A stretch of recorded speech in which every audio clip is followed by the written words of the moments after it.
Bismillahirrahmanirrahim. Assalamualaikum warahmatullahi wabarakatuh dan selamat datang kembali di kelas aplikasi perangkat lunak SPSS. Di video pembelajaran sebelumnya, teman-teman telah menyimak tentang pengenalan SPSS dari segi histori dan perkembangan aplikasi SPSS. Dan selain itu, teman-teman juga sudah menyimak tutorial install SPSS pada macOS yang pada dasarnya step by stepnya sama pada sistem operasi Windows. Nah, jadi pada kesempatan ini kita anggap teman-teman sudah memiliki aplikasi SPSS pada laptop atau komputer masing-masing dan siap untuk mengoperasikan software SPSS khususnya versi 25. Oke, untuk sesi kali ini kita akan masuk ke pengenalan secara interface atau antarmuka dengan aplikasi SPSS. Jadi teman-teman akan lebih dikenalkan secara langsung fitur-fitur penting di dalam aplikasi SPSS ini. Jadi jangan kemana-mana dan tetap menyimak video ini sampai selesai.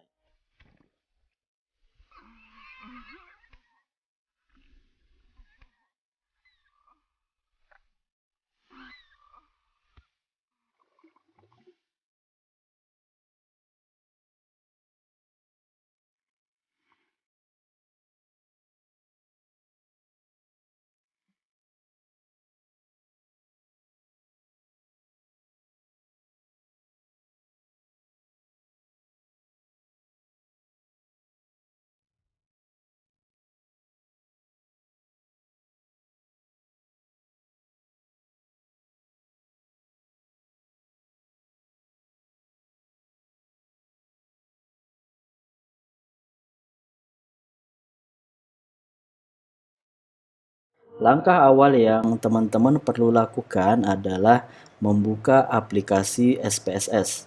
Jika teman-teman menggunakan sistem operasi Windows, saran saya teman-teman klik kanan dan buka programnya sebagai administrator atau pilih Run as Administrator.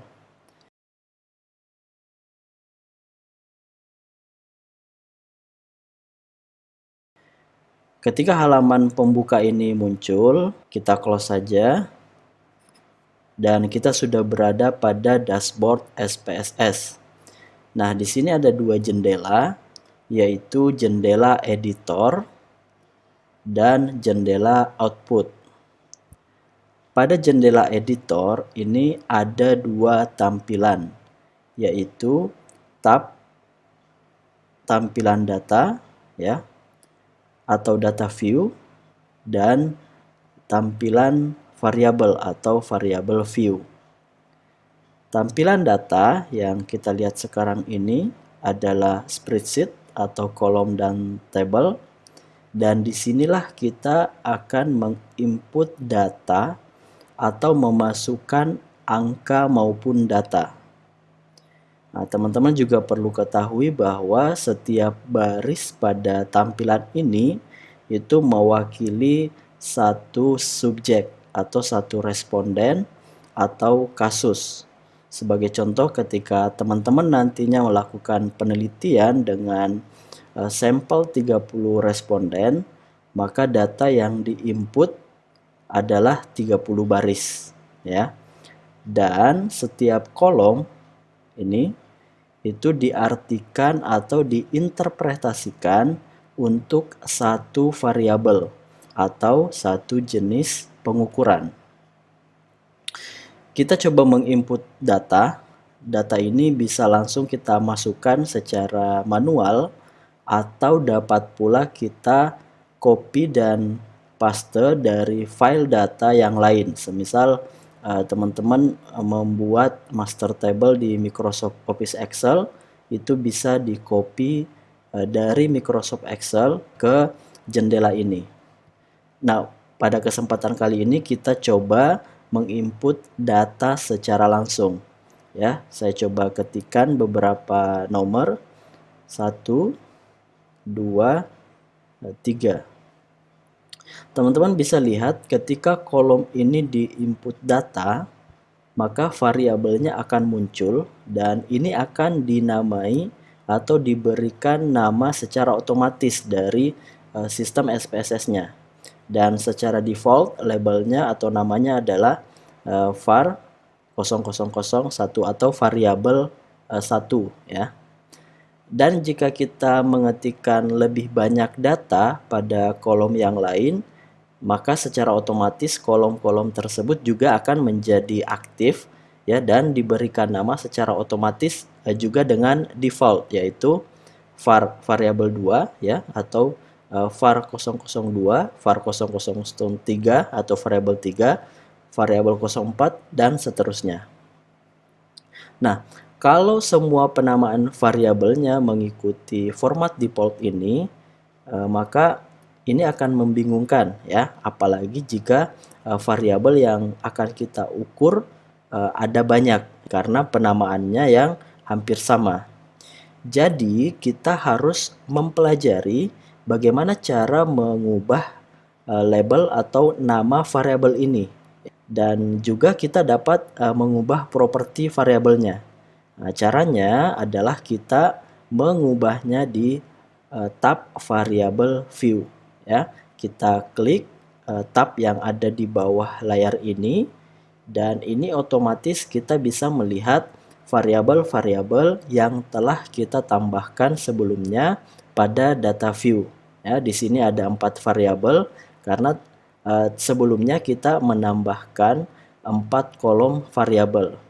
Teman-teman juga perlu ketahui bahwasanya kita bisa memulai mengerjakan data kita di tab ini ya, di variabel view ini, sebelum kita menginput data di data view, atau sebaliknya kita menginput data di data view dulu, lalu kita mengubah penamaan dan labelnya serta propertinya di variabel view. Itu tergantung dari teman-teman nantinya. Teman-teman bisa perhatikan di sini bahwa setiap variabel pada tab ini itu masing-masing berada dalam satu baris ya, dan detail atau propertinya berada pada kolom. Kita mulai dengan mengubah nama variabel. Ada beberapa hal yang perlu teman-teman ketahui terkait penamaan variabel di SPSS. Yang pertama, kita dapat mengubah nama atau memberi nama variabel secara custom ya, sesuai yang kita inginkan, tetapi kita tidak dapat menggunakan spasi. Nah, biasanya untuk spasi ini kita gunakan garis bawah. Jadi kita gunakan garis bawah untuk memisahkan kata ya, apabila penamaan variabel itu lebih dari satu kata. Atau opsi lain, kita juga bisa menggunakan huruf besar di awal kata. Nah, ini juga sama untuk variabel yang lebih dari satu kata. Lalu poin lain yang perlu diperhatikan bahwa untuk nama ini tidak bisa dimulai dengan angka. Variabel ini secara spesifik lebih dikenal sebagai ID atau identitas data yang akan kita ukur. Nah, misalkan beberapa variabel kita contohkan ya, jenis kelamin, usia, tinggi badan, dan berat badan. Nah, di sini kita bisa lihat bahwa nama variabel ini sudah jelas. Akan tetapi, kadangkala kita menginginkan nama ini lebih detail ya, atau lebih deskriptif atau lebih jelas. Maka di sini kita bisa tambahkan label.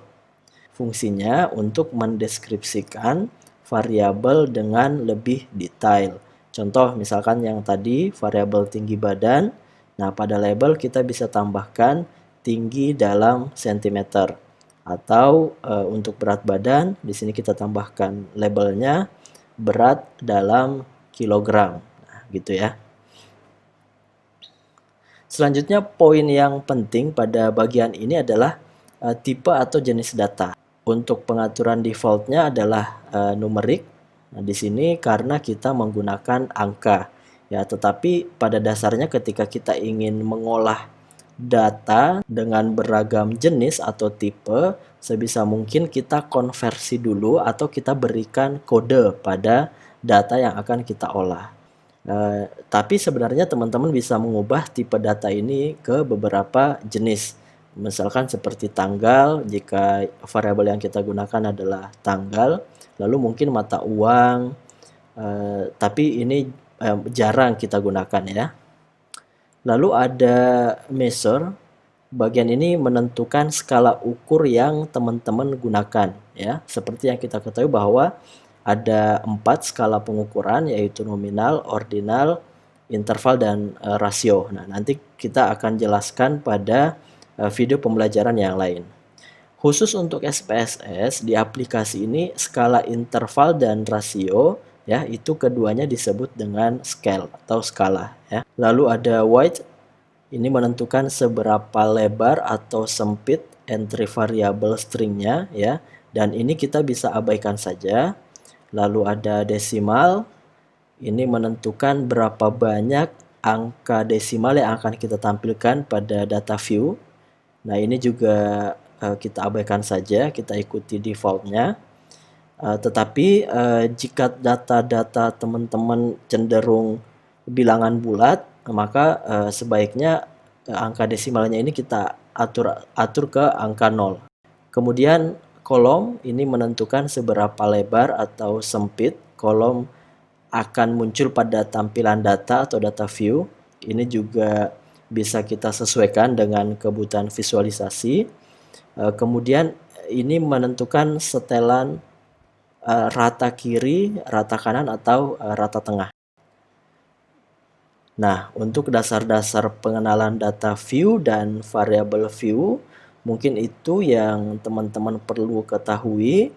Intinya pada fase ini teman-teman diharapkan sudah mampu menginput data penelitian yang siap untuk diolah.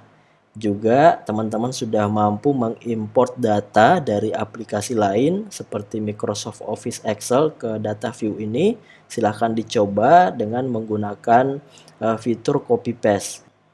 Kemudian teman-teman juga diharapkan sudah mampu melakukan editing pada tab atau jendela variable view dengan menentukan nama variabel, menambahkan label, mengatur tipe data, desimal yang ingin ditampilkan, dan lain-lainnya. Termasuk juga ketika teman-teman ingin menghilangkan variabel, teman-teman bisa hapus variabel tersebut. Demikian video pembelajaran terkait dasar SPSS ya, khususnya pembahasan pada dashboard utama aplikasi SPSS dan cara membuat variabel serta pengaturannya. Mudah-mudahan bermanfaat untuk kita semua, dan terima kasih sudah menyaksikan video ini. Sampai jumpa di video pembelajaran selanjutnya tentang basic SPSS. Wassalamualaikum warahmatullahi wabarakatuh.